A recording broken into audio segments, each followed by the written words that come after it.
Washington is Congresswoman Jackie Speier, a Democratic member of the House Oversight and Government Reform Committee. Congresswoman, thank you so much for your time.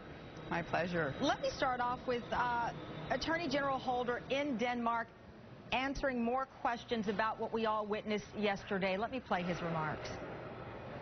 We put before the committee a proposal that would have allowed for a resolution of that matter consistent with the way in which these have been resolved in the past through negotiation. I think the possibility still exists that it can happen in that way. Congressman Cummings said yesterday to Chairman Issa, it didn't have to happen. It didn't have to come to this. What are your feelings today? I think that's absolutely the case. This should be and still can be negotiated.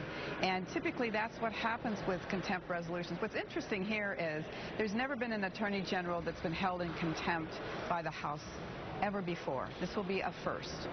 Secondly, this is not a contempt proceeding over someone who hasn't come before the House. He's come before the committees 9 times. He has presented more than 6,700 pages of documents to the committee. What we are talking about is inter-office conversations, memos that took place after February 4th, when a letter had been sent to Senator Grassley saying that there had been no knowledge within the AG's office. That letter was rescinded in December of last year. The AG has been totally forthcoming. This is sandbox politics. It is brazen politics. It is an effort by the Republicans to try and move us away from doing what the work is we should be doing. What are we doing about dealing with the student loan problem? What are we doing about creating more jobs? What are we doing about the surface transportation bill that's stuck? And what are we doing about getting people back to work and getting them the opportunity to stay in their homes? None of those issues are being taken care of. But you and I both know the Republican Party says, listen, those things are obviously important, but you have an agent, Brian Terry, who lost his life. They point to a number in the thousands of people in Mexico who've lost their lives, and perhaps these guns involved in Fast and Furious could be linked to some of these crimes. You also have Congressman Chaffetz, who was on our air earlier today. He says you cannot just ignore this as a partisan game. And just today, Speaker Boehner also saying that the White House invoking executive privilege is an admission that the White House was involved in this decision and misled Congress.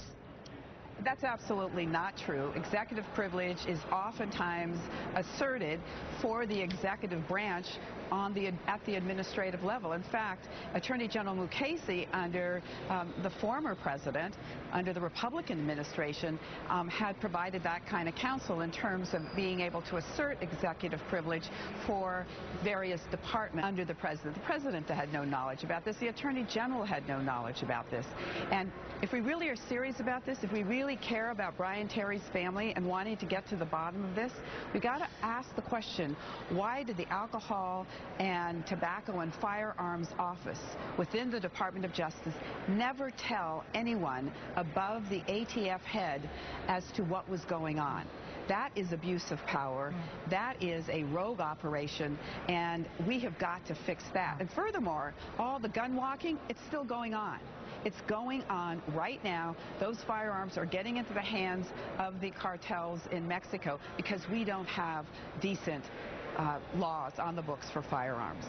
Congresswoman Speier, thank you so much. We greatly appreciate it. Hope to talk with you very soon. Thank you, ma'am. Thank you. Anticipation